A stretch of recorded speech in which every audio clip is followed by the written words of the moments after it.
Halo, Assalamualaikum, cek sound. Apa kabar semua? Halo, gimana suara saya? Kedengeran nggak? Nah, hari ini kita akan bahas apa? Masih bersama Teh Hesti ya. Hari ini kita bahas tentang melejitkan potensi diri. Nah, jadi di sini saya tanya dulu ya. Ada di komen, apa arti sukses yang sebenarnya menurut kalian? Jawab di komen ya, bantu saya ya. Oke, sebentar ya Teh Hestinya reset HP dulu karena ternyata tidak ada suara saya. Nah ini jadi saya mau tanya dulu nih ya, apa arti sukses sebenarnya? Kita bacain dulu ya. Surya, sukses menurut saya pribadi bisa merealisasikan apa yang kita impikan. Yusuf, arti sukses menurut saya bisa membeli barang tanpa lihat harga.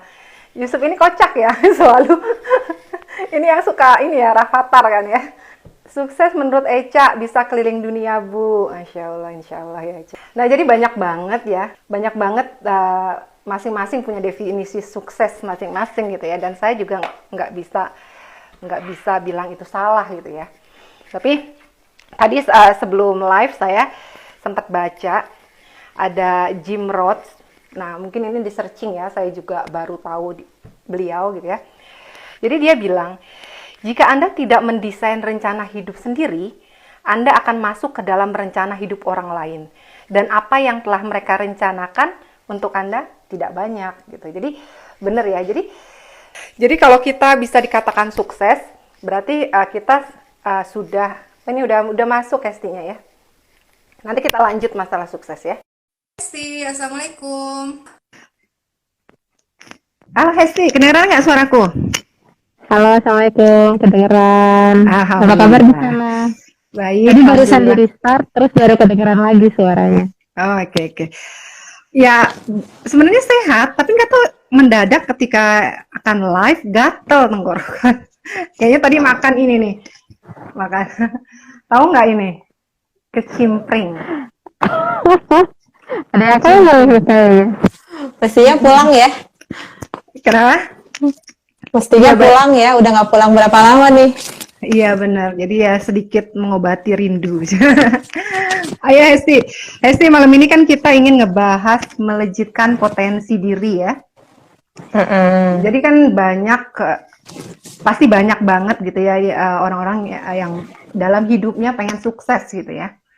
Pengen sukses. Tapi apalagi sekarang ini pandemi gitu ya, apa-apa terbatas gitu. Jadi dalam kondisi kayak gini, sukses seperti apa sih sebenarnya yang bisa kita lakukan, dan di bidang apa yang bisa kita fokuskan kayak gitu ya. Seperti itu. Nah mungkin Hesti ada ini ya, langsung aja kali ya, tanpa banyak ini opening. Iya.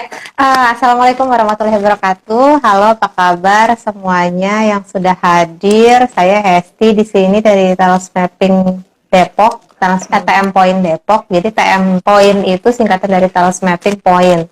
Ada di berbagai kota di Indonesia, di beberapa daerah, ada juga yang di Sumatera, ada yang di Priangan. Jadi ada regional gitu, Teh Media. Ada TM Oh Regio iya. Priangan itu Jawa Barat, ada di Bandung, berarti ada di Bandung juga. Yang di Jabodetabek juga ada grup WA-nya juga, dan itu Oh banyak gitu. banget. Sekarang udah ada dua grup WA Jabodetabek. Jadi se-Jabodetabek aja udah banyak nih yang praktisi talent mapping. Jadi kalau teman-teman nanti mau bertanya tentang potensi diri, tentang bakat dan kekuatan, bisa hubungi teman-teman yang ada di sekitar kota-kota terdekat ya. Bahkan ada juga yang sampai di luar negeri. Jadi yang terakhir ini ada yang nomornya udah +1, ada yang di Amerika, ada yang di Spanyol, jadi yang di Eropa juga ada yang di Mesir, ada yang di Turki, begitu. Nah itu tahunya dari mana? Karena Tahunya dari mana? kita Enggak, suka maksudnya ngumpul nih, jadi, ada jejaring-jejaringnya. Iya, nanti kalau mau tahu, kita tuh lagi adain acara nih Zumbore di hari Sabtu ini. Zumborenya sudah 4 kali. Sebenarnya awalnya bilangnya Jambore ya. Kalau Jambore itu kan ketemunya offline. Berhubung ketemunya online, malah di sisi lain yang positifnya adalah kita bisa lihat semua orang dari berbagai belahan dunia bisa bergabung di Zumbore tentang talent mapping ini. Temanya tentang bakat dan kekuatan.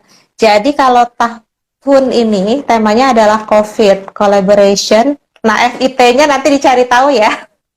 Bisa lihat ada di FB saya di tag tuh tentang acara Zumbore yang ada 4 sesi dan sesi puncaknya adalah di hari Sabtu ini. Tanggal 21. Saya juga termasuk salah satu yang menyiapkan acaranya. Ini tadi jadinya lagi jadi buka-buka lagi nih. Ini bukunya orang-orang yang belajar talent mapping. Bukunya ditulis oleh Abah Rama Royani, penemu talent mapping. Beliau alumni Teknik Fisika ITB, Teh Media. Waduh, berat ini. Jadi insinyur psikologi ya, kita bilangnya gitu ya. Teknik fisika. Abah ini lama sekali menjadi praktisi. Beliau direktur di sebuah perusahaan importir, perusahaan yang mengurus tentang kalau kita bilang itu salah satu ahli dari mesin pendingin di Indonesia itu adalah Abah dan timnya. Dan saya lihat Abah pernah ya di awal-awal Abah itu masuk ke dalam live kita, Abah Rama. Tapi sekarang udah nggak pernah lagi. Kita tunggu nanti ya. Iya. Jadi talent mapping ini sebenarnya kenapa kemudian apa yang membedakan dari yang lain? Ya kan kalau kita kenal minat dan bakat ya. Ada minat dan bakat. Nah, sebentar aku potong nih. Dari acara tadi ada yang nanya ini. Bu Hesti acaranya umum? Acaranya umum, jadi boleh daftar. Dan daftarnya bisa mulai dari 50.000 atau bahkan kalau mau kontribusi lebih silahkan. Jadi silahkan daftar langsung, nanti dicari tahu isinya Zumbore Talent Mapping 2021. Oke. Oke, lanjut. Nah, lanjut ya. Jadi sebenarnya kita bahas melejitkan potensi diri itu tidak lepas dari melejitkan potensi bakat dan kekuatan kita. Kenapa? Karena pada saat, kan pertanyaan awalnya ya, kenapa kita buat acara yang sesi kali ini adalah dalam situasi seperti ini, situasi pandemi, situasi di mana kita terdesak, ada yang di PHK, ada yang sedang tidak bekerja, ada yang nggak bisa keluar kemana-mana gitu. Apa sih aspek dari diri kita, potensi diri kita yang bisa kita kembangkan? Jadi orang tuh banyak yang tahu, misalnya dia punya potensinya banyak, bahkan saking banyaknya nggak ngerti nih yang mana duluan yang mau dikembangin. Kemarin saya dapat kasus bahwa saya menangani ada 2 orang anak yang multi talented, yang wah ini bakatnya banyak banget. Either antara mereka belum tahu sebenarnya mana yang merupakan bakat terbaik ya, jadi teratasnya mereka, sehingga mereka mikirnya yang ini saya banget, yang ini saya banget, yang ini juga saya banget. Kan ada yang begitu ya, anak-anak ya, anak-anak remaja terutama kayaknya semuanya mau dikerjain, apalagi anak-anak sekarang pinter-pinter. Yang mana yang mau dikerjain duluan? Jadi saya pikir bisa jadi karena belum tahu ya, belum tahu atau secara teorinya udah tahu tapi belum pernah praktek, atau memang anak-anaknya multi talented, bakatnya banyak gitu, bisa sambil ngerjain ini, sambil ngerjain itu, sambil ngerjain ini, sambil ngerjain itu. Tapi kita tahu kalau hidup itu cuma sekali ya, you only live once ya, katanya anak-anak zaman now gitu. Jadi kalau saya hidup cuma sekali, saya mau mengerjain yang mana? Nah, itu termasuk salah satu pertanyaan dari anak-anak muda. Sehingga kalau saya mau mengasah kekuatan diri saya, bakat saya, itu saya mau mengasah bagian yang mananya. Kalau ada saking banyaknya gitu. Nah, saya kasih link tadi ke Teh Media ya sebelum sesi ini. Jadi kalau teman-teman mau ikut assessment bakat, pengen tahu bakatnya apa, itu kan ada assessment yang berbayar. Jadi ada namanya Talent Mapping Full Assessment. Nah, itu berbayar, teman-teman. Hasilnya adalah laporan lengkap terkait dengan bakat dan kekuatan teman-teman. Tapi ada yang versi gratisnya. Jadi kalau kita bilang ini teaser dari ingin tahu kekuatan diri kita apa. Biasanya kalau orang diminta untuk mencari tahu kekuatan dirinya, langsung diminta membuat list 10 kekuatan dan 10 kelemahannya dia apa. Ada orang yang nulis kekuatannya jago, pas nulis kelemahannya bingung. Ada orang yang pas menulis kelemahannya, dia tulis kelemahannya banyak banget. Pas dia nulis kekuatannya, dia bingung. Nah, padahal sebenarnya kita itu diharapkan bisa mengetahui baik kekuatan maupun kelemahan kita. Karena kalau kita tahu kekuatan kita, kita tahu bahwa kita bisa mengasah diri kita di sisi kapak sisi yang tajamnya. Jadi misalnya nih, oh Tante Medi, ini baru kemarin saya bilang Teh Media itu tuh kan jadi kagok deh. Teh Media itu lagi jagonya rupanya itu di bagian komunikasinya. Jadi adalah seorang komunikator. Contoh ya, kita contoh karena yang paling gampang. Teh Media adalah seorang komunikator. Dia bisa membahasakan sesuatu yang rumit menjadi sederhana. Misalnya nih, saya lagi ngomong belibet begini nih. Terus Teh Media, bentar lagi saya di ban nih. Aduh, ngomong tante melulu deh kamu. Tante mulu. Ntar dikasih nggak ya sesi minggu depan kalau ngomongnya tante melulu? Soalnya nih dalam kondisi begini nih, ini ada dua bocah saya nih, cowok-cowok duduk di depan. Jadi kayaknya lihatnya tuh tante mode on. Nah, Teh Media ini jago di komunikasi. Jadi dia itu mudah untuk membahasakan sesuatu yang rumit, gitu, jadi menjadi bahasa sesuatu yang mudah dimengerti. Istilahnya gini, ngomong orangnya belibet, atau misalnya lagi baca buku yang baca bukunya ribet, tapi Teh Media itu bisa membuatnya menjadi sederhana gitu, simple. Kok kalau kamu yang ngejelasin gampang banget sih, aku jadinya gampang ngerti deh.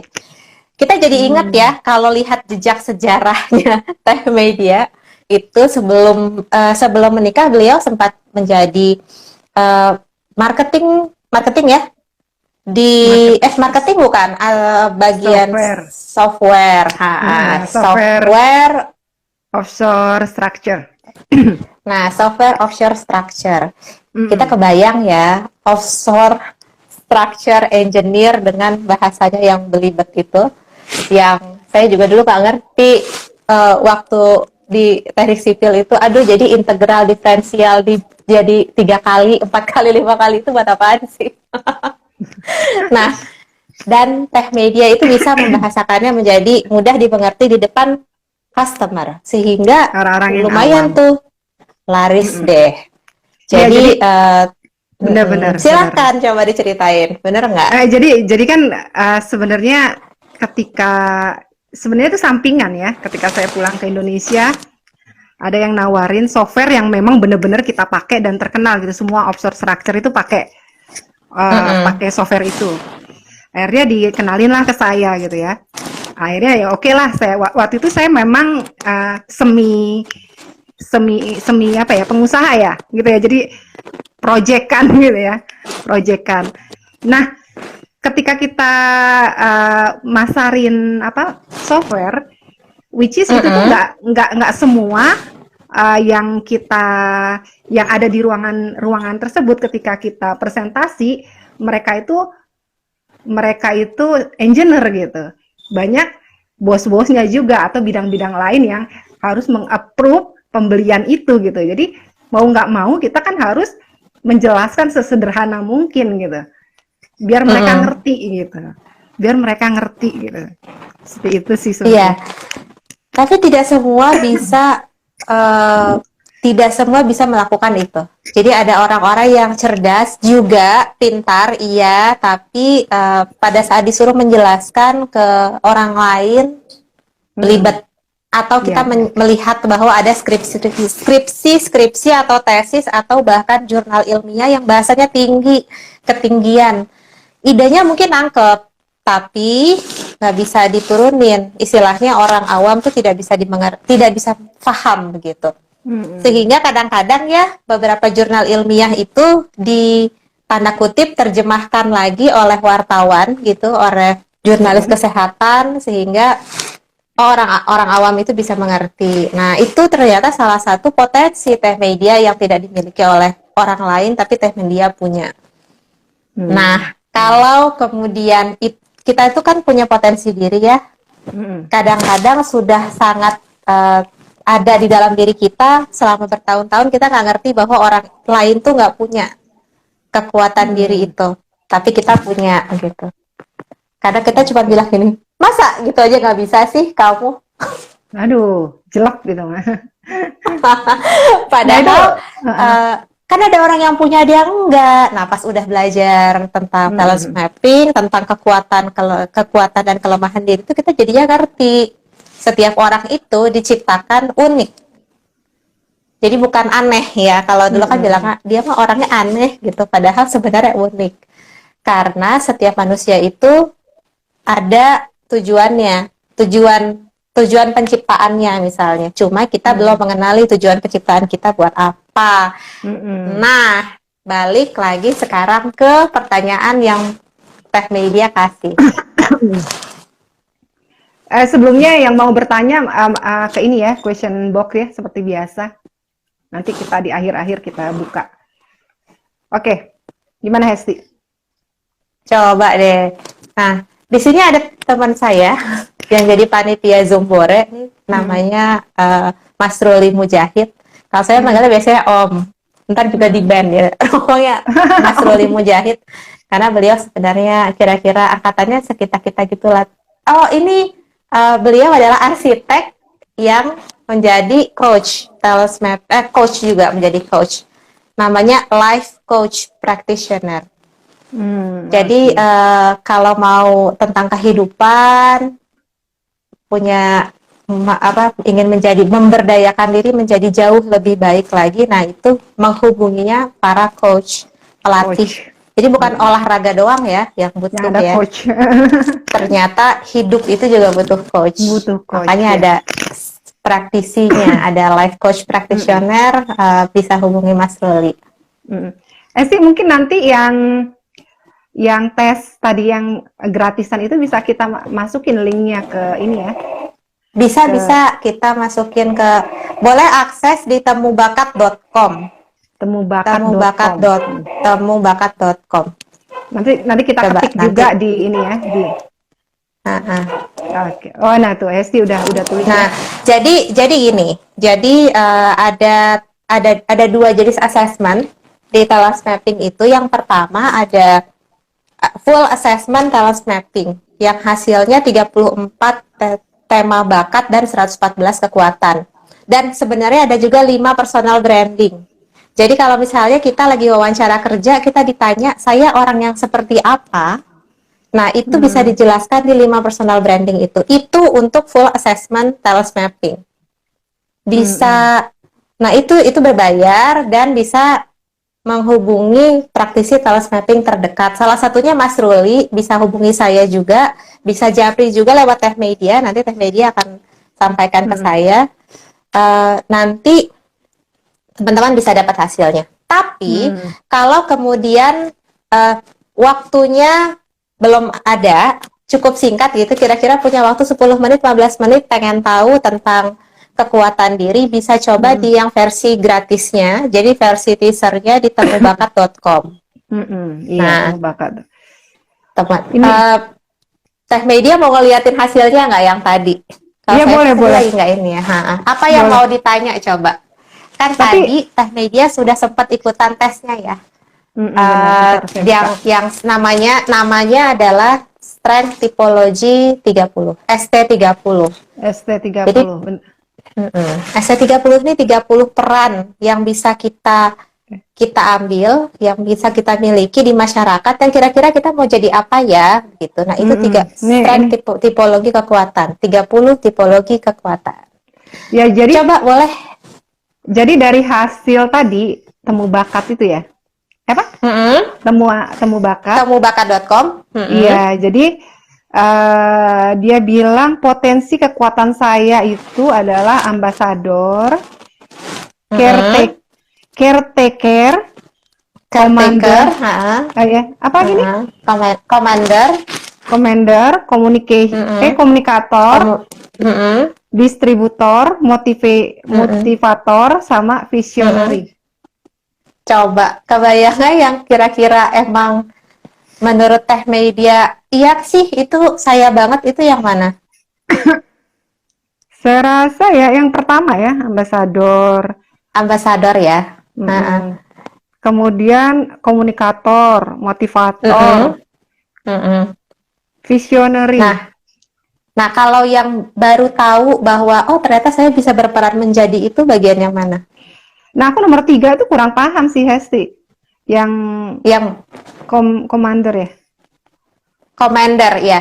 Jadi orang-orang commander, kita nyadar ya kalau di dalam organisasi itu dalam kesempatan tertentu kita membutuhkan keputusan cepat.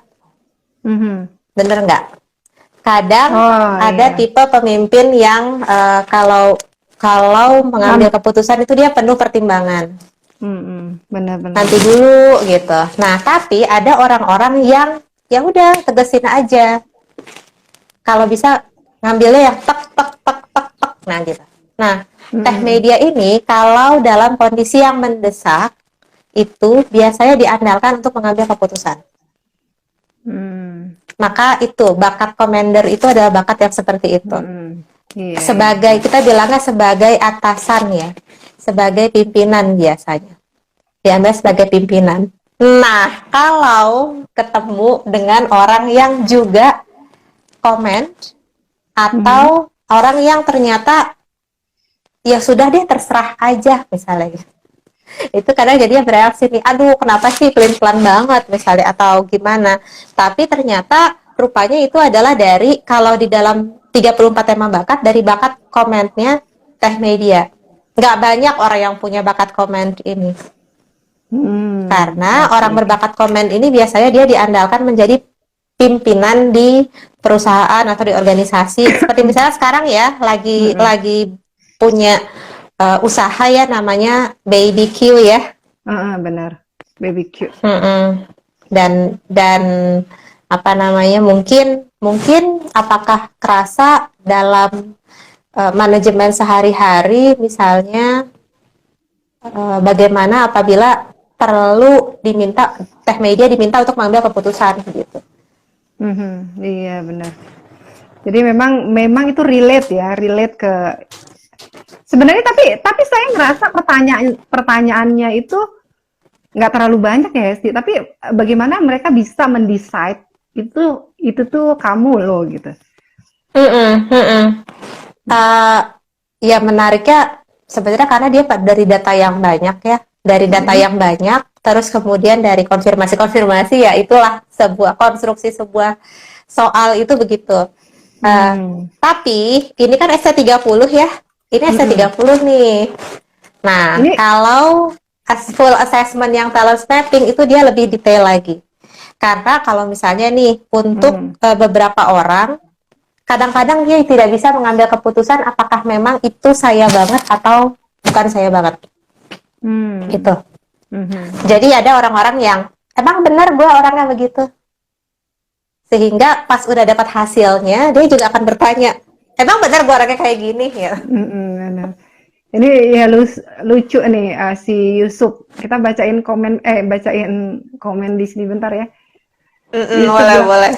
Bu, saya kepikiran kecimpring. Aduh, suka. Tadi saya nanya ke mereka, apa sih arti sukses sebenarnya menurut kalian gitu ya, Esti. Coba kita lihat lagi ya.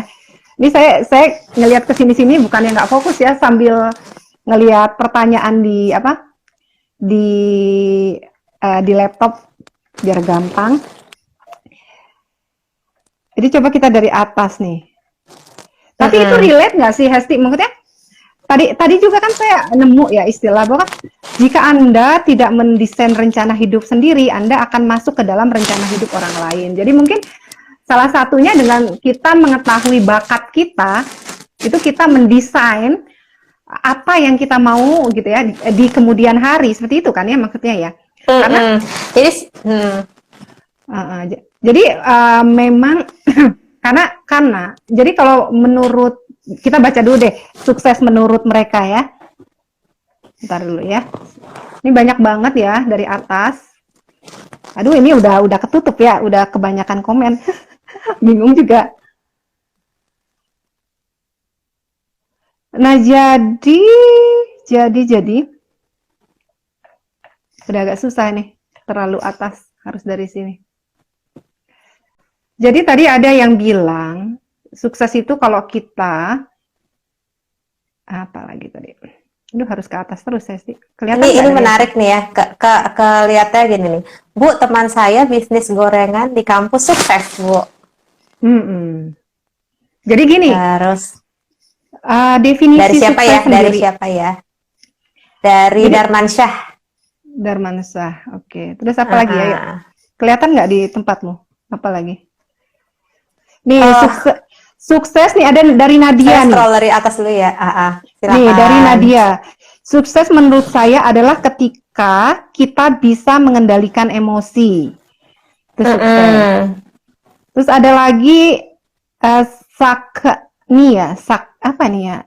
Kadang-kadang nama IG-nya agak-agak unik ya. Sukses menurutku bermakna berhasil.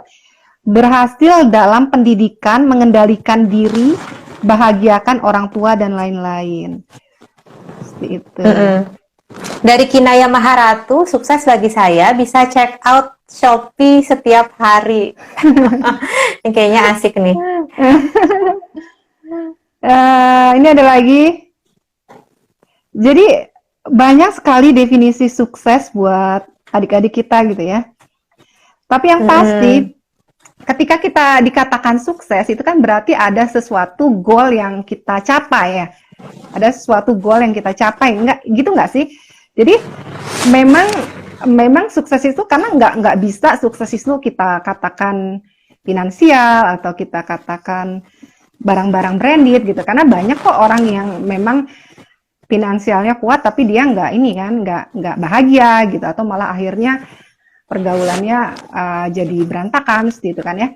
Nah, jadi lebih ke apa ya? Kalau menurut saya lebih ke sukses itu ya targetan. Jadi ya memang kalian tentukan dulu gitu. Sekalian mau sukses di bidang apa gitu ya. Kalian mau apa sih kedepannya seperti apa gitu. Jadi biasakan bikin yang namanya plan. Iya nggak sih Desi? Bikin yang namanya plan. Jadi ketika plan kalian, oh ini plan 1, oh kalian sukses di plan 1, kemudian naik lagi plan lain gitu. Seperti itu nggak sih? Ya, jadi sebenarnya nanti akan ada pertanyaan apakah saat ini kita sudah sukses atau belum? Coba dijawab teman-teman. Kira-kira saat ini teman-teman sudah sukses atau belum? Sambil saya bacain ya dari Saks TNI, sukses menurutku bermakna berhasil dalam pendidikan, mengendalikan diri, bahagiakan ortu dan lain-lain. Terus ada di bawah nih ya. Di bawah nih banyak nih yang Indah Permatas. Bu, sukses menurut saya bisa traktir teman sekampus, Bu. Dream banget. Wah, amin. Baca yang apa? Yang Hairul Tanjung itu dia bisnis. Dia kan anak FKG ya. Jadi dia bisnis fotokopian, terus dia karena menurut dia sukses itu kan networking juga ya. Dia butuh networking karena jadi dia mentraktir teman-temannya setiap dia punya hasil dia nggak sendirian tapi dia traktir juga teman-temannya. Jadi teman-temannya dengan sukarela mempromosikan dia gitu kan. Menarik sekali nih. Terus ini ada lagi dari Biri ya, Muhammad Biril. Sukses adalah kata yang diidamkan oleh orang-orang males, Bu. Aduh. Ini ada yang menarik ya. Dari Muhammad Biril juga. Baiknya Bu, jika kita ingin mengetahui kelemahan kita, boleh bertanya pada musuh kita. Pasti itu dia katanya. Jadi kadang-kadang ada orang yang dalam hidup itu sangat sensitif terhadap kritik. Jadi kayak misalnya nih ada teman yang gue nggak suka sama si A gitu misalnya. Saya nggak suka sama Teh Media karena Teh Media begini-begini gitu, sehingga itu langsung dek gitu ke kita. Aduh, emang gue orangnya begitu ya. Terus kita sedih, kita nangis, kita melo, galau misalnya. Bener. Kadang-kadang ternyata itu bisa jadi evaluasi buat diri kita. Iya. Bisa jadi memang they point out-nya beneran menyatakan itu kelemahan kita, tapi kadang-kadang juga bukan, karena kan ada juga ya orang-orang yang sirik. Sirik ya tapi boleh, tapi mungkin kita nggak usah bilang sirik kali ya, gimana ya, jadi masukan aja, terus kita terima dulu, terus kita saring begitu. Relevan apa enggak, masuk akal apa enggak, rasional apa enggak. Gitu. Benar banget itu. Dan tambahan dari saya bahwa kita sekarang adalah kumpulan kita dari masa lalu. Jadi ketika kalian dihina atau diledek seseorang gitu ya, kalian diledek seseorang, siapa tahu itu yang membuat mental kalian saat ini kuat gitu ya. Jadi ya jangan membenci yang menghina kita terlalu gimana, tapi mungkin ya memang itu bagian dari hidup kalian yang membuat kalian seperti ini saat ini. Seperti itu. Nah, yang menarik soal tentang membenci orang yang membenci kita atau kita membenci orang, itu rupanya ternyata ada sifat orang itu di dalam diri kita yang kita tidak mau mengakui keberadaannya. Tapi ternyata itu ada di dalam diri kita. Jadi pada saat itu kemudian ternyata misalnya saya benci si A karena dia begini begitu. Ternyata sifat yang begini begitu itu ada di dalam diri kita, tapi kita tidak mau mengakui keberadaannya. Bisa jadi entah ada di kelemahan kita atau ada di kekuatan diri kita, tapi kita nggak mau, belum mengenali atau kita belum memberdayakan misalnya. Kemarin ada yang pertanyaannya ya, kalau orangnya suka tampil, apa namanya? Kemarin itu pertanyaannya, suka caper. Kalau orangnya suka caper gimana Bu? Misalnya, ya nggak? Iya. Kalau orangnya suka caper, ya itu ternyata jangan-jangan memang ada bakat itu di orang tersebut, dan bakat tersebut juga bisa jadi ada di dalam diri kita. Ternyata itu bakat gitu. Kalau berada di tempat yang tepat. Kalau diberdayakan di tempat yang tepat. Kalau caper misalnya di saat kita mestinya menjadi bawahan, tidak, misalnya ya, orang yang caper di saat dia menjadi seorang buruh pabrik di mana dia seharusnya mengerjakan semua hal tuh seragam dengan yang lain, tahu-tahu dia tampil sendiri kan jadi bawa masalah. Tapi kalau dia melakukannya di tempat yang lain akan menjadi kelebihan dia. Iya, benar-benar juga kayak ya. Murid baru sebenarnya dia orangnya unggul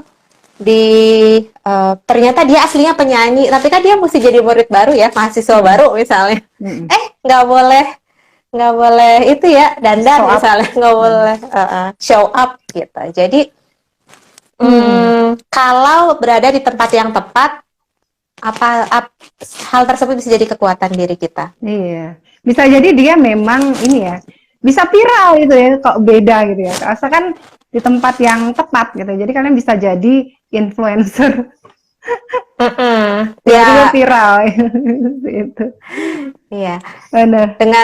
Memang kalau dengan kondisi yang sekarang tuh kita meluruskan niat banyak-banyak ya, kayak karena kalau misalnya niatannya adalah untuk supaya sebanyak-banyaknya orang mengikuti, kadang-kadang orang juga tidak melakukan hal yang baik begitu. Iya, nah itu dia mungkin terbayang lah. Beberapa akun YouTube juga begitu. Akun YouTube tuh ada yang aneh-aneh banget. Nah, ini hal aneh-aneh supaya viral. Salah satu yang sering jadi diskusi saya dengan Teh Hesti gitu ya. Jadi benar-benar sekarang itu kalau saya sendiri patokannya itu ya, Hesti, yang kemarin saya bahas, bahwa karena kita bertanggung jawab ya, Hesti ya, apapun statement, apapun tontonan yang kita berikan gitu, kita bertanggung jawab gitu. Apalagi orang-orang yang mempunyai influence gitu, orang-orang yang mempunyai follower gitu ya, orang-orang yang punya follower dan akhirnya mereka menjadi belok atau mereka menjadi lurus, ya itu tanggung jawab kalian gitu. Dan selama dia masih menganut dengan pemahaman bahwa ngikutin kalian, bahkan dosanya itu terus-terus terlempar ke kalian gitu kan, ke kita gitu kan. Jadi benar-benar ya itu harus hati-hati kalau menurut saya. Tapi ya balik lagi, ketika kita main semakin safety gitu, kita semakin lama untuk untuk terkenal. Tapi balik lagi ya, setiap orang itu kan punya tujuan ya, punya tujuan. Jadi ya memang seperti itu resikonya kalau kita memang tujuannya seperti itu gitu. Ya, yang menarik dari kalau viral di Indonesia adalah viral di Indonesia itu nggak bisa diprediksi. Kemarin saya contohin, saya ada salawat kafi ya dari ada kalau yang tahu Aishwa Nahla itu ditontonnya sampai 200 Miliaran. juta view. 200 juta view. Saya bilangnya hampir ditonton sama seluruh penduduk Indonesia ya kayaknya gitu. Benar-benar. Jadi Indonesia dan luar negeri. Jadi kadang-kadang tuh kita disuruhnya untuk mengerjakan, berproduksi, bekerja, menampilkan karya. Setelahnya orang lain yang akan mengapresiasi nggak ngerti itu momennya kapan. Bisa jadi postingannya 2 tahun lalu nggak tahu baru viral sekarang. Yang jelas sih sebenarnya bukan berbuat sesuatu untuk viral, tapi karena dikenangnya atas apanya gitu, dikenang akan yang baik-baiknya atau akan yang jelek-jeleknya. Balik lagi ke topik, bahas tentang melejitkan potensi diri di saat kondisi terdesak, kondisi krisis seperti sekarang. Kita kadang-kadang nggak tahu ya, yang mana dari potensi diri kita yang mau kita berdayakan gitu. Saking banyaknya atau saking nggak taunya. Kalau nggak tahu, boleh tadi dibantu pakai temubakat.com, teman-teman bisa dilihat, diakses. Atau ketemu sama praktisi psikolog yang mau mengetahui tentang minat dan bakat. Dan kadang-kadang juga sebenarnya bisa juga dengan mencari tahu bagaimana pendapat orang tentang kita. Jadi pendapat orang tentang kita itu kalau dibahasakan ulang, bahkan kritik pun bisa jadi kekuatan. Jadi contoh misalnya, ada suatu sifat ya, sifat produktif yang sebenarnya itu produktif, tapi kadang dibahasakannya sebagai kritik yang negatif. Baper. Kamu orang yang baperan misalnya. Nih, baper itu sebenarnya ada satu bakat yang orang tersebut jadi membutuhkan lebih banyak informasi sebelum mengambil keputusan. Namanya bakat deliberatif. Orang-orang deliberatif itu dia kadang disebutnya nggak tegas, kadang disebutnya curigaan gitu. Padahal ternyata bakat ini dibutuhkan untuk profesi apa coba misalnya? Coba teman-teman untuk profesi apa? Bukan tidak tegas ya, membutuhkan lebih banyak informasi sebelum mengambil keputusan. Nah itu masalah keuangan itu penting ya, kehati-hatian. Betul.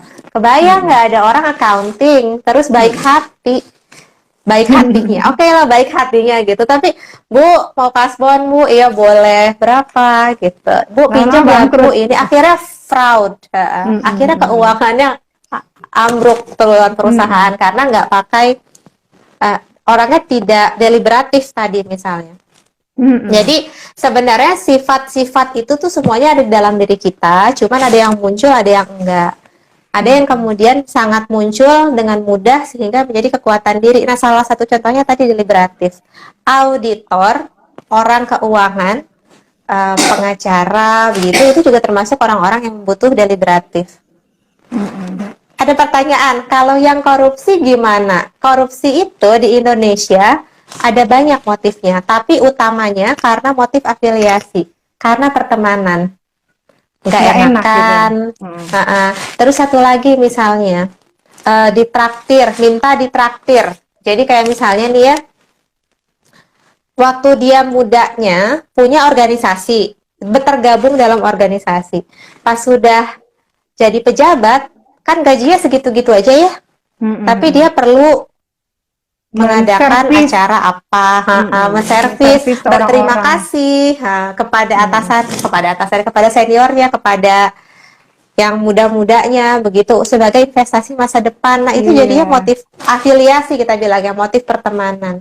semakin banyak bantuan Ya, orang, semakin dia terbebani dengan itu. Akhirnya mm-mm. segala cara haram halal dia lakukan gitu. Yang lucunya lagi kemarin putusan hakim meringankan karena dihujat dihujat seluruh Indonesia. Tapi menurut saya ya memang itu sudah seharusnya gitu ya. Maksudnya dengan dihujat pun masih banyak yang melakukannya gitu, tidak kapok gitu. Bagaimana tidak menghujat? Jadi kita harus bagaimana dengan pelaku-pelaku seperti itu kan? Tapi kita tidak ngomongin bisnis, tidak ngomongin politik di sini. Ayo. Nah, jadi berdasarkan obrolannya Teh Media tadi, bisa dilihat bahwa Teh Media memiliki bakat apa yang disebut konsistensi. Konsistensi itu orang yang taat kepada aturan. Bahasanya begini. Kita pernah bahas ya, orang yang kalau banyak bicara pakai kata harus, nah itu tuh dia terkumpul set of rules gitu. Mestinya melakukan ini, melakukan ini, melakukan ini. Kok dia melanggar aturan, seharusnya kan dia begini gitu. Benar. Nah, itu biasanya orang-orang yang konsistensinya tinggi itu adanya di bidang hukum atau di keuangan atau tadi teknik sipil misalnya. Teknik sipil yang orang tuh tidak boleh salah. Kan ada ya beberapa ya misalnya entah di area manajemen, ada yang di area apa. Tapi struktur, bidang struktur, jurusan ya itu termasuk salah satu yang kalau salah ambruk aja. Nggak boleh gitu, perhitungannya nggak boleh salah. Nah, bahkan misalnya sama-sama jurusan teknik, tapi ternyata membutuhkan bakat yang berbeda. Contoh, teknik industri dengan teknik sipil, atau dengan teknik fisika misalnya. Jadi berbeda jurusan teknik, berbeda peruntukannya, bahkan sesama teknik sipil pun ada yang bagian manajemen rekayasa konstruksi misalnya, ada yang struktur, ada yang geoteknik, atau Beda-beda. transportasi, beda-beda. Ada yang Planner. perencanaan, itu juga beda-beda. Nah, jadi saya mau Kalau neken yang tadi nih, kan tadi Gimana? visioner ya. Tadi kan Teh Media kan visioner. Sehingga sebenarnya Teh Media itu sudah kebayang di masa depan itu dia mau jadi apa. Bahkan di saat ini Teh Media itu sudah kebayang di masa depan itu mau jadi apa, mau ngapain, mau bikin apa sebenarnya. Nggak usah nanya orang gitu. Makanya kalau tidak menyampaikan apa cita-citanya kamu, maka orang lain yang akan mendesain hidupnya kamu gitu. Bahasanya begitu. Iya, jadi kita harus mendesain. Nah, jadi menarik juga nih. Yang pertama itu yang pasti mengenali diri, Kak. Mengenali diri kita berarti ya. Jadi yang menarik lagi dari pemaparan Teh Hesti ini ternyata kita itu jadi nggak ada istilah salah jurusan nih, hati-hati ya teman-teman yang masuk misalkan teknik sipil, saya salah jurusan, saya nggak senang hitung-hitungan kok, atau saya orangnya kayak gini, berarti ini sebenarnya bisa disiasati ya Hesti ya. Jadi ternyata kayak Hesti tadi, apapun karakter kalian bisa cari di mana sih posisi yang tepatnya seperti itu. Ya nggak? Ya buat teman-teman yang saat ini merasa salah jurusan, coba ditimbang-timbang. Oke lah kalau misalnya tingkat pertama ya, tapi kan sekarang masuk kuliah kan mahal banget ya. Nggak ada sih sebenarnya. Saya itu sedang menginsafi, benar nggak sih ada istilah salah jurusan? Memang salah jurusan ini suka digunakan. Aduh, Hesti maaf nih maaf ya saya nggak mengingatkan masa lalu ya, tapi nggak sengaja. Iya, kan salah jurusan itu kadang digunakan untuk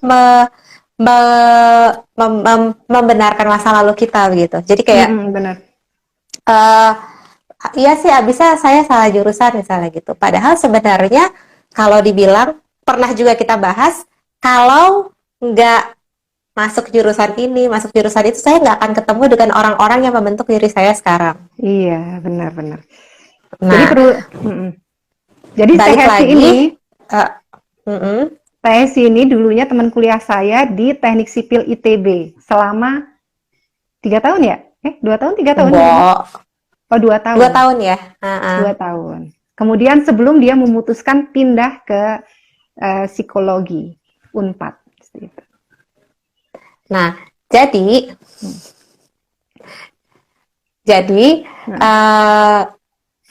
untuk misalnya teman-teman yang saat ini merasa kayaknya saya salah jurusan, sebenarnya ada banyak bakat yang bisa kita kembangkan yang bisa mendukung kita untuk kuliah di jurusan tersebut. Kecuali masalahnya akademis ya. Karena ada orang yang masalahnya memang akademis. Kuliah di teknik sipil tuh jujur aja susah banget. Kalau buat saya ya. Karena misalnya ada orang-orang yang memang ahlinya di ilmu-ilmu sosial, ada orang yang ahlinya di ilmu-ilmu apa teknik, ilmu-ilmu sains iya. misalnya, Ilmu IPA sains. misalnya. Jadi Benar-benar. kecuali masalahnya adalah karena akademis atau karena kecerdasan gitu, atau memang sangat tidak berminat, begitu. Jadi saya biasanya menyarankan teman-teman itu untuk mengambil ekstrakurikuler. Jadi kita ingat ya dulu ya, unit itu adalah tempat untuk bagi mereka yang ngerasa kayaknya jurusan gue kayak nggak cocok gitu. Catur, Jadi catur. dulu akhirnya jadi misalnya main catur misalnya gitu. Nah, ternyata kita bisa mengembangkan bakat-bakat kita di kegiatan-kegiatan lain dalam kehidupan. Ini juga berlaku buat yang bekerja. Jadi misalnya lah sedang bekerja saat ini ngerasa kerjaannya salah. Kerjaannya dinikmatin aja, begitu. Kerjaannya dinikmati, diterima bahwa sebagai pelajaran untuk menambah pengalaman. Nah, pengalaman. Nah, benar. Nah, habis itu melakukan kegiatan yang lain dengan teman-teman yang lain untuk mengembangkan potensi diri. Contoh tadi, orang yang berbakat komen. Orang yang berbakat komen, misalnya seperti Teh Media ini, kadang-kadang kalau mulainya dari bawahan, sebagai staff, sebagai karyawan yang disuruh-suruh misalnya. Terus ternyata atasannya itu tidak sekompeten yang dia bayangkan. Sehingga dia, aduh kayaknya kok begini amat bos saya ya, bisa nggak kalau saya ganti atasan gitu. Ternyata dia punya kriteria-kriteria tertentu terkait dengan atasan yang ideal buat dia.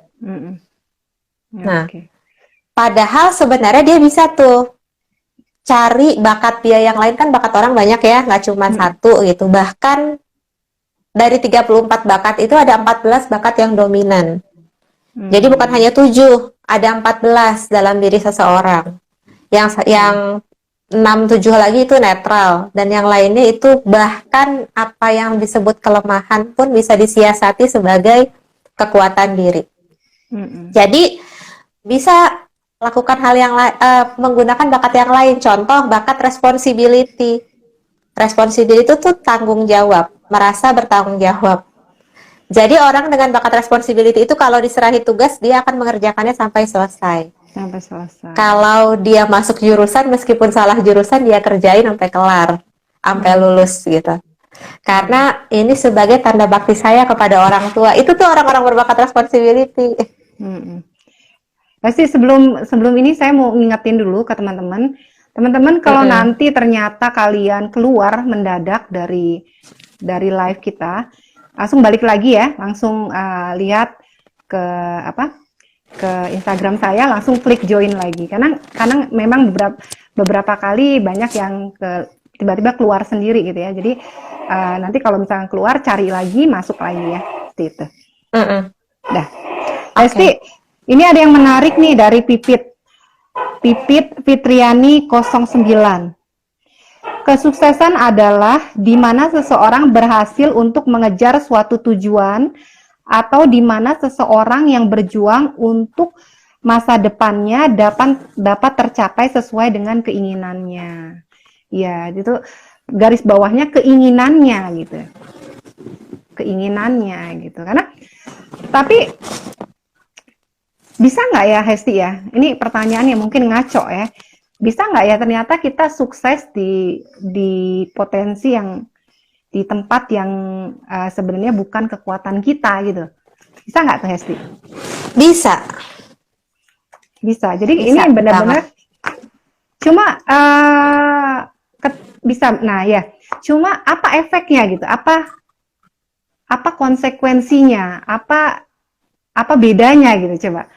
Ketika kita sukses sukses di potensi kita dengan kita sukses di tempat yang ternyata bukan strong power-nya kita gitu. Apa konsekuensinya? Kalau dari tadi ya, yang kamu baca, misalkan saya kan dulu saya kan structure engineer nih Hesti ya. Dari hasil saya, ternyata saya ini komunikatif orangnya, and then saya tuh ambasador gitu ya. Nah, kalau misalkan lihat dari saya nih, apakah memang saya cocok menjadi engineer gitu ya. Nah, memang beberapa hal gitu ya. Ketika saya menjadi engineer tuh saya merasa ada yang, karena hobi saya ngomong gitu. Dan ketika saya dari Singapura itu kan saya sempat mengalami kejenuhan ya Hesti ya. Karena dunia engineer itu memang relatif monoton menurut saya gitu ya, dan terlebih di Singapura gitu ya, saya nggak punya terlalu banyak channel untuk lebih keluar dari itu gitu ya, hanya memang engineer gitu fokus saya. Nah, ketika akhirnya waktu itu saya putuskan kan, itu 2014 ya. Jadi saya ke Singapura 2010, 2014 itu udah masa-masa di mana saya jenuh dengan semua aktivitas gitu. Jadi saya benar-benar kerja karena keharusan dan karena saya butuh uang gitu ya. Nah, akhirnya 2014 itu saya putuskan untuk saya nggak bisa kayak gini gitu. Udah masih single, saya sibuk kerjaan, terus saya bosen gitu, jenuh gitu. Akhirnya setiap hari itu saya kayak bangun itu kayak males banget berangkat kantor gitu ya. Akhirnya saya putuskan untuk, padahal saya waktu itu belum punya kerjaan di Indonesia, tapi saya putuskan saya mau balik ke Indonesia. Saya resign, saya mau balik ke Indonesia. Saya nggak tahu sebenarnya mau ngapain gitu ya. Tapi saya bilang, kalau saya ke Indonesia kayak gitu lagi gitu, hanya jadi masuk pagi, pulang malam, masuk pagi. Makanya kenapa akhirnya saya menentukan jalan saya itu Hesti.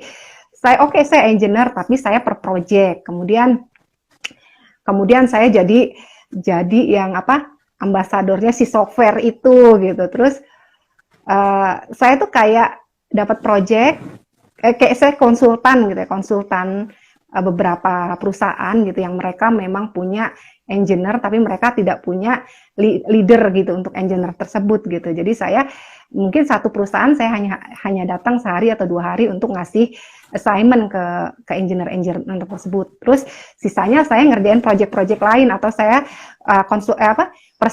presentasi software gitu ya, dan atau saya training software gitu. Training software itu Hesti, dan training software itu kan banyak ngomong ya, dan itu ternyata memang menarik gitu, dan saya rasa memang itu benar-benar puncak kesuksesan saya gitu ya, dengan bakat saya gitu. Dan saya tuh koneksinya, networknya benar-benar besar saat itu. Jadi bisa saya katakan semua perusahaan oil and gas yang berhubungan relate sama ada yang namanya structure-nya gitu pasti kenal saya gitu, karena mereka mencari software, ada masalah software atau mau apapun tentang software itu pasti ngontaknya saya. Jadi saya merasa benar-benar pada level itu dari semua karir saya itu tuh kesuksesan saya sampai akhirnya 2000, walaupun itu singkat ya, akhir 2013 lah sampai 2015, dan kemudian akhirnya saya nikah kan akhir 2015 itu. Ya 2 tahun lah ya itu. Awalnya ya, bukan akhirnya ya. Awalnya saya menikah dan saya pindah gitu ya. Pindah ke Bangkok, dan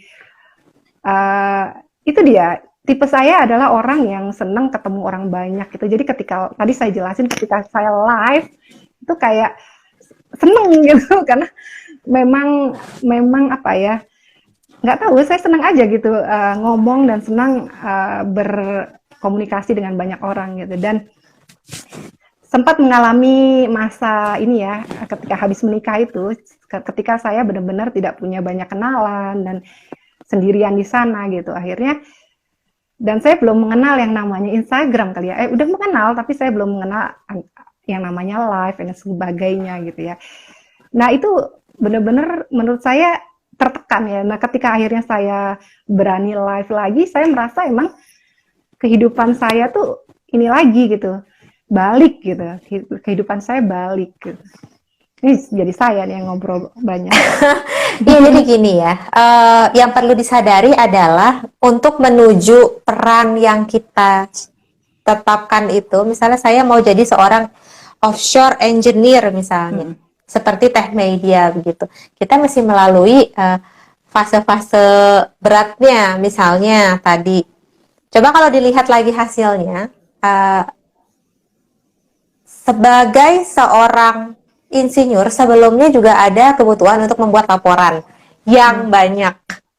Yang Bener banyak ya? Benar-benar. Nah, yang paling disebelin adalah pada saat mesti ngerjain si laporan yang banyak itu. Karena itu adalah pekerjaan administrasi. Dan itu bukan merupakan area kekuatan dirinya tech media misalnya. Karena tech media lebih senang ketemu orang daripada ngerjain perintilan. Kalau bisa dikerjain asisten, kerjain asisten aja gitu. Nah, tapi pada saat kita masih S1, masih menuju skripsi, itu merupakan kemampuan yang mesti dimiliki. Ya kan? S2 juga begitu sebenarnya, mesti bisa bikin laporan. Jadi reporting, kemampuan administrasi, kemampuan riset itu adalah kemampuan yang mesti dimiliki oleh seorang mahasiswa. Terutama misalnya mahasiswa sarjana, bukan mahasiswa vokasi ya. Kalau vokasi kan praktek lebih banyak di lapangan. Nah, nggak semua orang bisa di situ. Dan nggak jadi, sehingga ada orang yang saya tuh sebenarnya cocok sih, saya sukses di sini, tapi saya merasa nggak nyaman. Kenapa ya? Oh, ternyata mengerjakan perintilan-perintilan reporting setiap hari itu yang membuat saya merasa nggak enjoy gitu misalnya. Iya, benar-benar. Tapi nggak semua hal yang mesti enjoy. Jadi tidak semua hal yang dalam hidup kita itu perlu kita kerjakan dengan enjoy. Kalau ternyata cuannya banyak, gimana? Tetap aja kan masih ngambil yang cuannya banyak. Cuan yang banyak kadang-kadang bikin enjoy gitu. Kalau ngerjain satu hal tapi ternyata tidak menghasilkan banyak cuan, meskipun itu menjadi bakat kita, kadang-kadang itu jadinya pada saat kebutuhan dasar belum terpenuhi, misalnya seperti sekarang, kita boleh singkirkan dulu. Udah deh, nanti dulu deh. Saya memang hobi melakukan itu, tapi saya akan mengerjakan hal yang tidak suka saya kerjakan karena itu saat ini menjadi hal yang urgent buat saya. Jadi kita tuh kadang-kadang kesempatan kali ya, yang deket apa ya, yang mendukung kita tuh kesempatan, koneksi, jejaring. Benar-benar, benar-benar. Ya, itu tepat sekali. Esti, ini nggak terasa udah satu jam kita belum masuk ke pertanyaan ini. Belum masuk ke pertanyaan. Kita jawabin pertanyaan ya. Tapi kita tanya dulu nih yang nonton nih, bosen nggak nih ya? Kita kelamaan seperti ini. 1 jam loh. Mau lanjut? Iya, mau ya. lanjut kah? Karena pertanyaannya belum dijawab. Ini bentuk pertanggungjawaban moral. Misalnya sudah buka pertanyaan. Ini dari Vina. Bu, bagaimana orang yang dia itu insting ya? Iya, ini pakai Steven ini, insting, tipenya insting. Makanya feeling ya. Ketika diajarkan apapun cepat bisa, tapi mudah bosan. Gimana, Hesti? Ada orang-orang yang seperti itu, memang. Dia saking pinternya lah ya, kalau kita bilang. Saya tutup dulu pertanyaannya. Saking pinternya, yang ini enggak, yang ini udah ntar ngerjain hal lain. Kalau di bahasanya talent mapping itu fokus. Jadi fokusnya ada orang yang fokus yang kalau dia ngerjain sesuatu udah aja ngerjain itu, habis itu ngerjain hal lain. Nah, kalau yang ini enggak. Jadi dia cepat mengerjakan sesuatu tapi habis itu udah ngerjain yang lain. Sebenarnya akan ada titik di mana dia senang mengerjakan hal tersebut. Jadi cobain aja sampai ketemu titiknya di mana dia happy mengerjakan hal tersebut. Jadi kalau rumusnya talent mapping itu ada 4E, enjoy, senang ngerjainnya, easy, gampang melakukannya, excellent, sempurna melakukannya, yang keempat earn. Jadi mendapatkan hasil, baik uang, pertemanan, pengalaman baru. Jadi cari aja pekerjaan apapun yang terus kemudian dia misalnya dia bisa sampai kemudian dia stuck di situ. Memang sarangnya di situ, berdiamnya di situ. Tapi ya jangan lupa sih sebenarnya ya, titipannya adalah banyak-banyak bersyukur karena belum tentu orang lain bisa dapat apa yang kita dapat. Benar-benar. Nah sekarang nih ada lagi ya Hesti ya, kita mungkin nggak bisa terlalu lama karena sudah. Ini Surya, Bu, gimana cara menyemangati anak kecil untuk menentukan bakat mereka, sedangkan anak zaman sekarang kali ya susah gitu ya? Gimana cara menyemangati anak kecil untuk menentukan bakat mereka? Anak kecil sebaiknya jangan di branding bahwa mereka punya bakat A, B, C, D. Jadi jalanin aja sampai kemudian mereka ketemu bakatnya yang kita lihat menonjol. Yang ada sampai 4T itu. Di-explore. Nah ini lanjut ini Kinaya. Sejak kapan Bu potensi diri kita diketahui?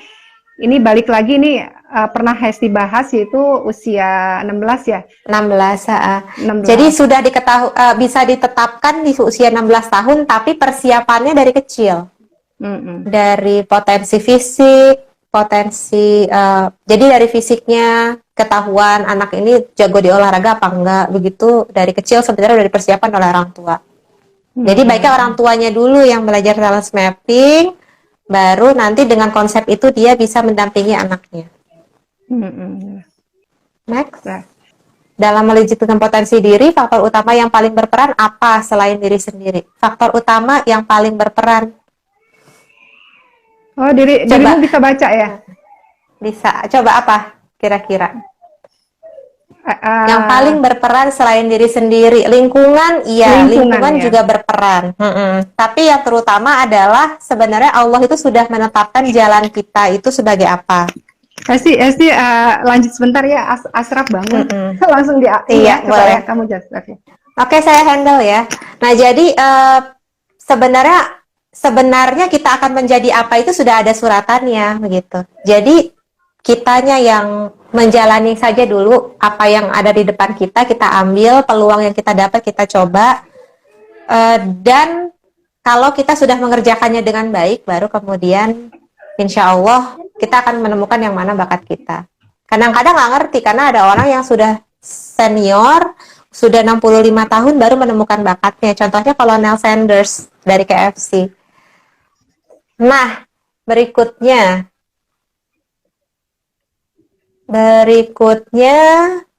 bagaimana meyakinkan orang tua dengan bakat yang kita punya. Ada yang namanya portofolio bakat. Portofolio bakat itu mengumpulkan hasil kerjanya kita. Contoh misalnya untuk teman-teman yang ahli fotografi, bisa foto-fotonya di-upload di media sosial misalnya. Sehingga kemudian orang bisa tahu, atau di print out, dimasukkan ke dalam bundel, itu nanti jadi portofolio dan bisa jadi proposal ke orang tua kalau kita mau membuat project. Jadi nanti orang tuanya juga, kamu ngapain ngambil profesi content creator misalnya, emang ada duitnya kan sekarang gitu ya? Kan enggak. Tapi kalau kita sudah membuktikan dengan portofolio kita, maka orang tua insya Allah kemudian tidak terlalu khawatir. Bisa juga dengan konsultasi ke ahlinya. Ahlinya disebut maestro, orang yang ahli di bidangnya. Jadi kita juga bisa menentukan benar nggak sih kita suka dengan pekerjaan tersebut, ingin menjalani pekerjaan tersebut atau enggak. Terus kita sudah kebayang bukan dengan yang enak-enaknya aja, tapi juga dengan yang nggak enak-enaknya. Terus menghilangkan rasa nggak enakan. Dirimu dari mana nih? Cara nggak enak. Jadi keinget Bu, bagaimana cara menghilangkan rasa nggak enakan? Cara menghilangkan rasa nggak enakan yang pertama diterima dulu rasanya. Apa yang menyebabkan rasa nggak enak itu? Coba maknanya rasa nggak enak itu apa? Kalau ternyata nggak enak itu adalah bermakna baik, misalnya karena akan menjadi tidak menyenangkan atau merugikan orang di sekeliling kita, misalnya berarti memang ada maksudnya. Tapi kalau ternyata lebih banyak merugikan, ya coba apakah mau dipertahankan atau mau dihilangkan. Karena nggak mungkin menyenangkan semua orang. Sebenarnya kuncinya kan di situ. Setiap benar-benar. setiap keputusan yang diambil pasti ada resikonya. Mm-mm. Lalu, apakah orang insting perlu fokus pada satu potensi? Oh, tadi udah ya? Perlu nggak ya? Ya udah. Eh, Kayaknya perlu. Sebenarnya kita bisa mengerjakan banyak hal dengan memanfaatkan banyak bakat kita. Jadi ada satu pekerjaan yang bisa melibatkan 3 bakat, ada yang bisa melibatkan 2 bakat atau lebih begitu. Ini coba ya. Dirimu dari atas ya. Aku dari atas, coba deh. Bentar. Ini tadi Dari yang bawah insting ya. Nah, sekarang yang ini coba nih ya. Ini bagus nih. Bagian Surya. Bagaimana cara menumbuhkan semangat dalam Bagaimana cara menumbuhkan semangat? atau mengembangkan minat bakat yang anak ya?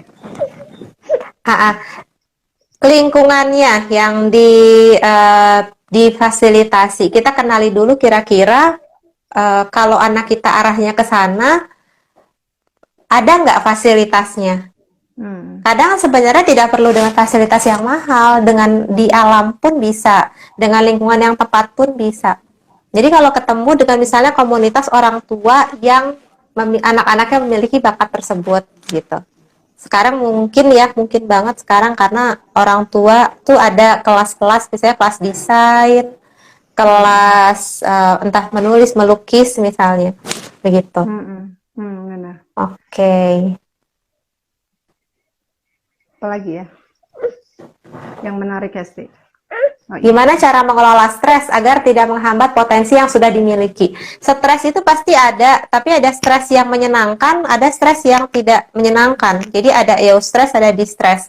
Jadi kalau kita menjalani pekerjaan sesuai potensi kita pun belum tentu kita tidak stres. Jadi akan ada stresnya. Karena tidak mungkin semua pekerjaan kita itu menyenangkan. Ada sesi saat tidak menyenangkannya begitu. Baik. Benar-benar. Ya, kayaknya pertanyaan kita tutup ya. Nah, iya. Komen-komen ya Bu, apalagi buat anak introvert suka nggak enakan ke orang lain. Biasanya pertanyaan tersebut akan muncul dari ibu yang ekstrovert. Jadi sulit untuk memahami. Ya, jadi ibu ekstrovert akan mengalami pertanyaan terhadap anak introvert. Termasuk sebaliknya, kalau ibu yang introvert, apalagi kalau tahu-tahu anak dapat anak yang ekstrovert. Ekstrovert atau introvert sebenarnya energi yang diarahkan ke dalam diri atau keluar diri. Kalau energinya diarahkan keluar diri, maka anaknya jadi ekstrovert. Dia dapat semangat dari bertemu dengan banyak orang. Kalau introvert, kalau dia menyendiri. Sebenarnya bukan berarti anak yang introvert itu nggak suka ketemu orang, tapi ada kondisi tertentu, misalnya dia hanya mau ketemu dengan 1 atau 2 orang saja. Setelahnya kemudian dia istirahat misalnya. Jadi buat terutama sekarang ada banyak sih buku-buku atau komunitas yang mendukung para introvert ya. Ada introvert networking misalnya. Dulu ada katanya antisosial social club. Lucu ya. Jadi judulnya antisosial social club, di mana anak-anak yang introvert atau sebenarnya kita nggak bilang antisosial juga sih, karena sebenarnya itu beda lagi. Anak-anak yang introvert tuh sebenarnya mereka juga senang berkumpul, tapi kondisinya berbeda dengan kalau orang ekstrovert berkumpul. Kalau orang ekstrovert berkumpul di tempat yang ramai, riuh, kemudian wah gitu misalnya, energinya banyak. Kalau introvert tuh senang berbicara mendalam. Jadi kayak bermakna dan mendalam. Tapi ya Hesti ya, kalau ternyata saya ekstrovert, terus apa udah kemungkinan besar anak-anak saya introvert ya? Karena belum tentu. Karena setiap anak kan beda-beda ya, Kak. Seperti saya kan ada 2, tapi kalau saya ngebaca gitu ya, ada sifat-sifat yang saat ini yang besar itu introvert gitu ya, yang kecil itu ekstrovert gitu. Seperti itu. Jadi memang ada dua tipe gitu ya. Seperti itu. Nah, karena menurut saya nggak tahu sih, dua-duanya ada. Ini balik lagi tadi kan kata Hesti, kalau misalkan tepat diletakkannya diletakkannya di mana, maka potensinya akan keluar gitu dan menghasilkan kesuksesan gitu kan ya. Tapi karena saya orang yang ekstrovert, saya merasa dengan banyaknya network gitu ya, banyaknya bertemu orang atau bisa beradaptasi dengan semua hal itu sesuatu yang penting gitu. Dan karena itu saya pengen menumbuhkan itu juga ke anak saya gitu. Iya, sebenarnya memang ada manfaatnya, iya. Tapi jangan sampai kemudian si anak introvert Surya, ini, jadi ilfeel sama ibunya yang extrovert karena coba pahami dulu. Jadi sebenarnya pahami dulu si anak introvert ini. Nanti mungkin kita bisa bikin sesi introvert dan extrovert ya. Nah, ini Karena benar penting ini. karena banyak anak introvert itu juga jadi pemimpin dunia, banyak yang jadi pemimpin negara. Dan orang introvert itu karena mereka berpikir yang mendalam, pada saat mereka mengambil keputusan pun itu berarti keputusannya sudah dipikirkan dengan matang. Contoh tadi ya deliberatif ya. Orang introvert deliberatif. Introvert itu kalau di talent mapping bakatnya Wu. Extrovert, winning others over. Jadi kalau bakat WO-nya merah, kuning itu extrovert biasanya. Sedangkan kalau hitam dan abu-abu itu introvert. Dan itu bukan berarti lemah atau bagaimana, tapi kalau perlu ketemu orang, dia aja deh gitu. Bahasa sininya gitu ya, kalau bahasa Depoknya begitu. Kalau bisa dia aja dah. Saya akan melakukan hal yang lain gitu. Iya. Nah, karena kadang ekstrovert itu temennya banyak, tapi nggak intens. Nah, jadi Hesti ya seperti Aslam itu di rumah banyak ngomong ya Hesti ya. Tapi kalau di sekolah gitu ya, mungkin gurunya nggak percaya kalau Aslam itu bisa ngomong gitu, karena dia memilih kalau belum nyaman dengan orang itu dia memilih untuk diam. Dan karena dia baru pindah sekolah di sini, jadi diam sama sekali. Saya juga kaget gitu ya pertama ke sekolah, dan ketika Aslam ingin mengingatkan sesuatu tertinggal gitu ya, papernya dia tertinggal, dia tuh nggak ngomong, cuma yang agak-agak shock gitu. Sementara di rumah dia tuh ngomongnya banyak gitu. Saya baru sadar, oh bener ternyata nggak mau ngomong di sekolah gitu. Nah, ya. Mungkin ya. Sebenarnya kalau gitu nantinya kadang-kadang kaitannya dengan apakah si anak merasa cemas dengan lingkungan baru. Nanti kalau kemudian dia sudah menjalaninya selama beberapa waktu, dia akan bicara sendiri. Paling nanyanya begini, sebenarnya dia punya teman nggak di sekolah? Jangan-jangan dia punya teman, mungkin nggak 10 gitu ya, tapi ada 1 atau 2 yang bisa ngerti dan dengan caranya berkomunikasi. Dan dia akan ditanya apakah dia mampu menangkap perintah dari guru apa enggak. Selama itu terjadi, mungkin itu belum. Tapi boleh juga konsultasi. Kalau mau ketemu dengan teman-teman, kan ada ketemu dengan teman yang psikolog, ketemu dengan terapis juga bisa. Kalau untuk mau mempercepat proses perkembangannya. Gitu. Udah malam di sana, jam berapa? Udah hampir jam 12. Menarik sekali bahasan kita gitu ya. Jadi memang yang terpenting itu kita menentukan tujuan kita gitu. Jadi sebenarnya bukan sukses seperti bukan masalah suksesnya gitu, tapi sukses yang mana yang mau kalian kejar gitu. Jadi benar-benar mengenali dulu potensi diri kalian, kemudian bikin plan tujuan kalian, objeknya apa gitu ya. Jadi setelahnya bisa dikatakan, oh kita sukses menggapai target kita yang ini, target kita yang itu, seperti itu. Ada tambahan nggak Hesti? Iya, jadi sebenarnya kan suka ada yang minta quote ya. Kalau buat hari ini sebenarnya quote-nya adalah sukses itu, kalau mau ditanya apakah kita sudah sukses atau belum, keberadaan kita di dunia itu pertanda bahwa kita itu sukses. Kalau kita memberikan syarat untuk sukses, misalnya saya sukses kalau sudah punya rumah, punya mobil. Pada saat kita sudah mencapai kesuksesan itu, kita sudah punya rumah, kita sudah punya mobil, nanti kita akan memiliki kriteria sukses berikutnya. Jadi akhirnya dalam hidup kita tidak akan pernah sukses karena setiap kali kita mencapai kesuksesan kita akan menuju kesuksesan yang baru. Iya, kita Jadi nggak melakukan akan sukses gitu. Jadi kalau ditanya apakah saat ini Anda sukses? Iya, saat ini Anda sukses. Dengan melihat keberhasilan-keberhasilan yang sudah kita lakukan. Bukan melihat kegagalan-kegagalan yang sudah kita alami. Jadi terima kasih teman-teman yang sudah datang. Assalamualaikum warahmatullahi wabarakatuh. Mohon maaf, kita ketemu lagi ya insya Allah ya di sesi selanjutnya. Dan silakan Teh Medi.